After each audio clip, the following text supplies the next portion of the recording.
What's up, guys? Welcome back to Hot Rod Garage. On today's episode, the wife came to me saying there's something wrong with the rig. My response is, what you talking? That's a Cadillac.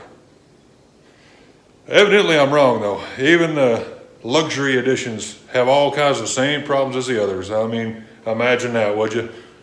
Anyway, today what we're gonna do is work on some cooling lines on this thing. And apparently every one of the SUVs, including our Tahoe and everything else, have these same issues. So we're gonna try our best to run you through it and show you what went wrong, show you how it's replaced, and go from there, because there's another issue after that. It just keeps piling up. I mean, it's a Cadillac. Why the hell am I having so many issues? Anyway, let's get started.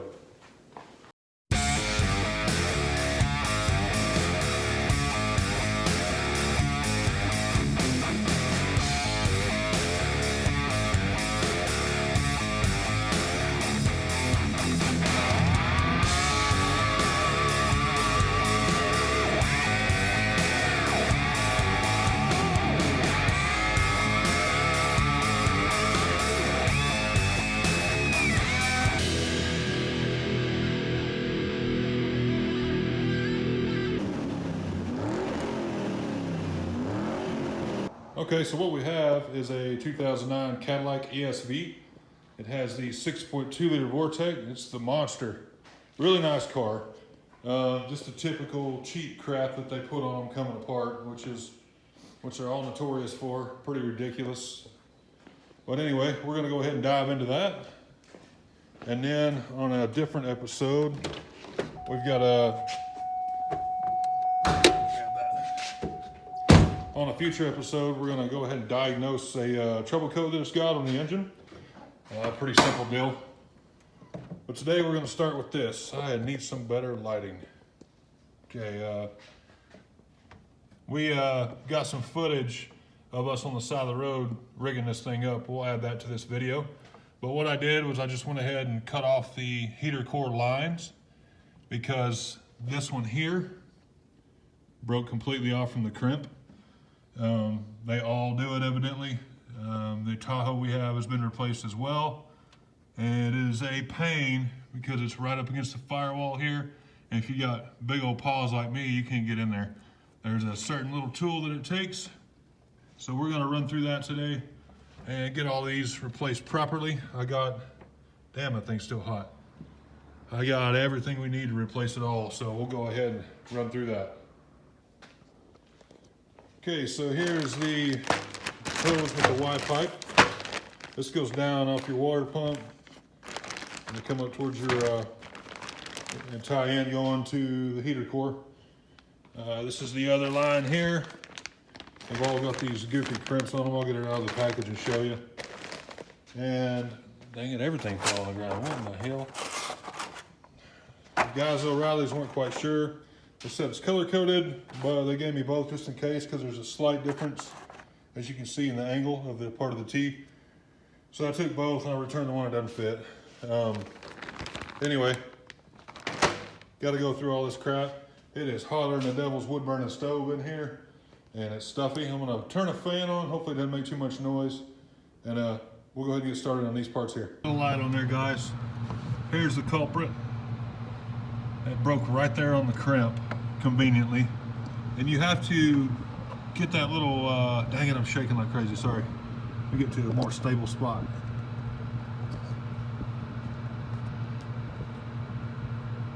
Okay, so you have to get that little tool I showed you and get this off.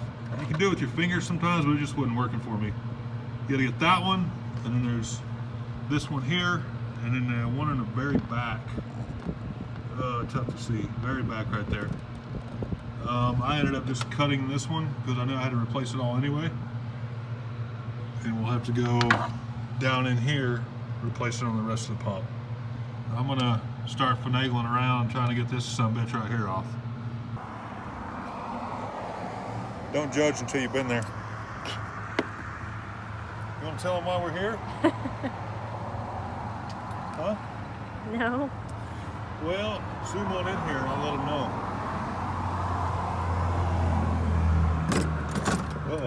Uh-oh, we got a mess going on here. Uh-oh. Uh-oh. They want a clamp or something. Okay, so this fitting here, the cheap Chinese stuff they put on these American vehicles, broke right off and left Alyssa stranded. So since nobody around has the parts on shelf or the special tool to get all this crap off, we cut the lines and we're splicing them together. That's what we're gonna do to get us home. Then we may fix it properly. I don't know, I haven't decided yet. But we are gonna just get this sucker good enough to get home before the storm hits, right? Yep. See the storm right over there?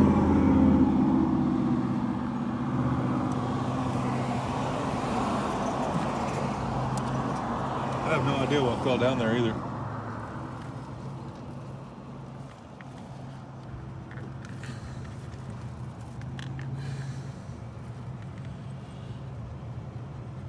I don't know how many of y'all have ever had a roadside rescue like this. I know. I've held many of vehicles together to get them home doing stuff like this. I don't have any duct tape and baling wire though, so I don't know if it'll actually stay together. Because if you can't fix it with duct tape and baling wire, it just can't be fixed. Okay. Good thing I got a hunk of a man to come rescue me. I hope that works.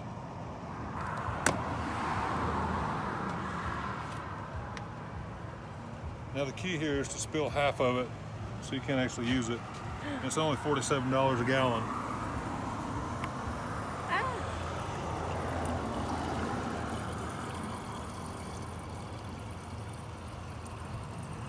Oh, I've got a whole ice chest full of bottled water. We'll top it off and get it home. Like you used to do in the black truck? Huh? Like you used to do in Blackie? Yeah. I kept a couple of these full of water with it and plenty of bottled water because that thing had endless leaks. Yeah, I was on the side of 635 many a times in that little truck. In the Dallas-Fort Worth traffic. Woo! Get it!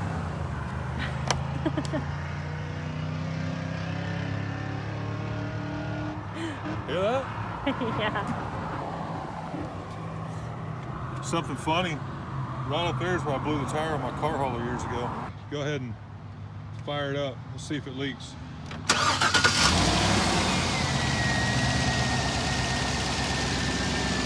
we pull any of that down?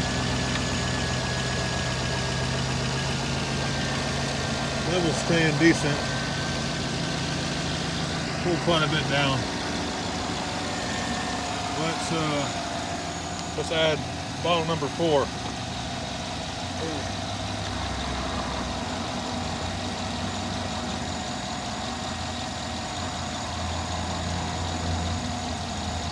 I sure hope old Sam's water gets us home. Sam's purified water. That's a Cadillac pimp in here. That's that big ass hole.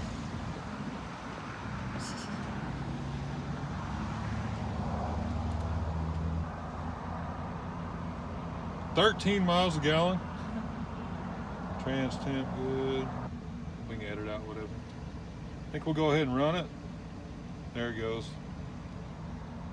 You see the thermostat open. So it kicked up a hair. Why don't you see what that gauge says?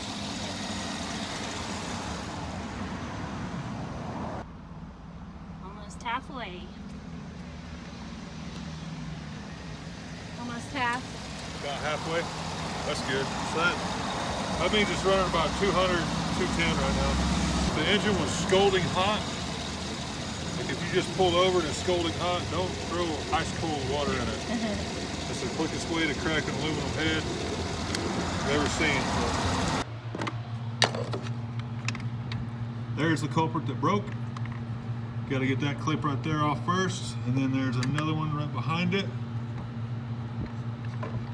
That's the white T that I showed you earlier. So you got to get all those off with that little tool I showed you. And then I think as far as reinstallation, it's pretty painless, but getting it off is going to be a son of a bitch. All right, So our original culprit that broke is now off. Again, right here is where it broke, and there was a crimp on the hose that went to it. So here's this replacement. That piece there is on our new replacement hose already, so that will clip right on. But first, we'll install this back the way it goes. So this bigger side here pops onto your firewall. You can't really see it up in there, but where the stainless hose run, right on the firewall. And then this one pops on the stainless hose. And then this new hose runs, it's this one here. And it runs down to the bottom. Okay, so right down here is where the end of that hose comes out. You can see that clamp right there? That runs all the way up to here, which is what this new hose is. And it will connect right here. So I'm gonna go ahead and start on that, and then we'll do the other side with the white clip. Now that we got the bottom half in, we're gonna go ahead and hook these to our new T's here. It's hard to see, I dropped my light, guys. This one's connected on the bottom to the T, which is on the front side of your water pump. So this one's got that one there. It's got all the setup on the bottom with the T and everything. It comes up and goes to your white side. There we go.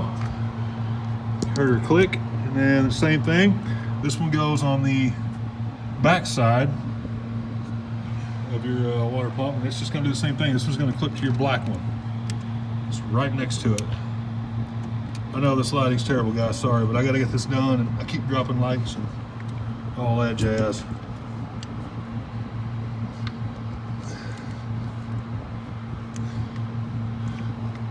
Just make sure it clips and they're firm, good. All right, now we'll go ahead and just run our hoses back in the provided bracket here, and all good. Now I'm gonna have to run and get some more antifreeze. We'll fill it up, test for leaks. Okay, so we've put 1 gallon in so far, and you see the level's high. I'm gonna go ahead and start it up, that way the thermostat and everything opens. Let that go down and see how much more we need to add to it. Level's still looking good. Temperature's up where it needs to be. I'm gonna have to add just a little bit of water. Like I said, I got full and I want to dilute it, so I'm going to add a little bit of water to level it out, and it'll be good to go. So guys, she's been running about 20 minutes. Coolant level's still good. That's it for that one. Appreciate you guys watching again. Please subscribe to the channel if you hadn't already. Help us grow.